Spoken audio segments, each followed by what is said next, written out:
आम लड़की ने पूरे स्कूल में टॉप कर लिया और उसकी गलती ये थी कि उसने उस लड़के को नीचा दिखाया जो एक रॉयल फैमिली से बिलोंग करता था। बस फिर क्या था, अगले ही पल उसे प्रिंसिपल ऑफिस में बुला लिया गया, क्योंकि ये कोई नॉर्मल स्कूल नहीं था। ये वो जगह थी जहाँ अमीर और रॉयल खानदान के बच्चे पढ़ते थे और आम लोगों के बच्चों को सिर्फ दिखावे की इक्वालिटी के लिए एडमिशन दिया जाता था। प्रिंसिपल ने उसके हाथ में एक बहुत कीमती कटोरा देते हुए कहा, ये पहले के जमाने की सबसे मशहूर कटोरा है, राजा ने खुद इसे बनवाया था। लड़की समझ गई असल में वो उसे उसकी औकात याद दिला रहे थे। गुस्से में उसने वो कटोरा बाहर जाके फेंक दिया और 10 साल बाद वो लड़की अब एक बड़ी कॉस्मेटिक कंपनी की सीईओ बन चुकी थी। नाम था सीजो। खूबसूरत, तेज दिमाग और जीतने के लिए वो किसी भी हद तक जा सकती है। राजा के भतीजे की बर्थडे पार्टी में उसको भी इनविटेशन मिलती है और उसकी एंट्री एक रेड कलर की स्पोर्ट कार में होती है और वो ऊपर से लेकर नीचे तक रेड कलर में होती है। रेड ड्रेस, रेड हिल और पूरा मीडिया और कैमरा का फोकस सिर्फ उसी पे था। सब उसे ही देख रहे थे। उसके फैशन सेंस इतने वायरल थे कि जो कुछ भी वो पहनती थी नेक्स्ट मिनट वो आउट ऑफ स्टॉक हो जाता था। लेकिन रॉयल लोगों के लिए वो आज भी सिर्फ एक आम लड़की थी। वो भी एक रॉयल फैमिली से बिलोंग करती थी, बट वो एक नाजायज औलाद थी, इसलिए कोई उसे वैसी इज्जत नहीं देता था। और कुछ औरत जो उसके पीछे ही खड़ी थी वो जानबूझकर इतने जोर से बातें कर रही थी ताकि सूजो सुन सके। वो बोल रही थी, सुना है ये तो नाजायज बेटी है, 10 साल की होने तक किसी को इसके होने का पता भी नहीं था, ऐसे आ गए तो क्या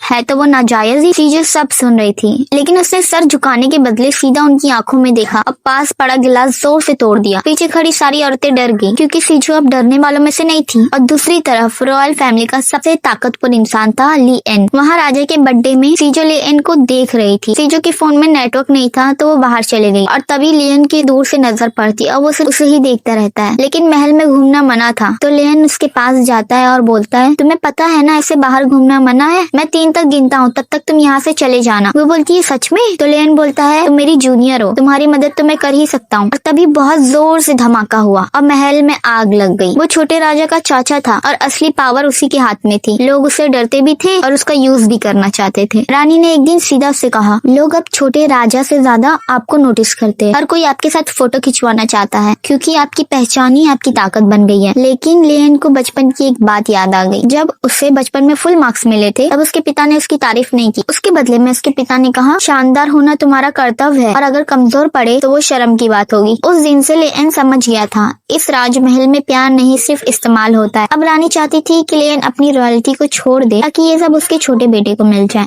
लेन समझ गया था, जो भी उसकी भाभी उससे कहती है वो एक सलाह नहीं होती है, वो एक चाल होती है। इसलिए उसने कुछ टाइम के लिए महल छोड़ने का फैसला किया। लेकिन तभी सोशल मीडिया पर अफवाह फैल गई। लोग कह रहे थे लेन अब अलग होना चाहता है, वो धीरे धीरे पूरी पावर अपने हाथ में ले रहा है। उसका असिस्टेंट डर गया, लेकिन लेन सिर्फ मुस्कुरा रहा था। अगर लोग सोचते हैं तो सोचने दो। उधर सीजो की जिंदगी भी उलझ चुकी थी। उसका परिवार जबरदस्ती उसकी शादी करवाना चाहता था ताकि वो फैमिली प्रॉपर्टी में हिस्सा ना मांग सके। लेकिन जिन लड़कों के रिश्ते आ रहे थे उन्हें देखकर सीजो का दिमाग खराब हो जाता था। मुझे कोई परफेक्ट इंसान नहीं चाहिए, ऐसा चाहिए जो मेरे लेवल का हो, मेरे जितना स्मार्ट, मेरे जितना अमीर और कम से कम दिखने में तो ठीक होना चाहिए। और तभी उसके दिमाग में एक नाम आता, लियन। लेकिन प्रॉब्लम ये थी कि लियन किसी से मिलता नहीं था। सीजो ने बार बार मिलने की रिक्वेस्ट भेजी और हर बार रिजेक्ट हो जाती थी। दूसरी बार फिर रिजेक्ट, 5वीं बार रिजेक्ट होने के बाद वो गुस्से से फटने वाली थी। फिर उसे महल की बात याद आ गई। शायद लियन ने उसको पहचाना ही नहीं, क्योंकि उसको सीजो का नाम नहीं पता। इस बार उसने रिक्वेस्ट में अपने नाम के बदले लिखा, आपकी जूनियर मदद चाहती है,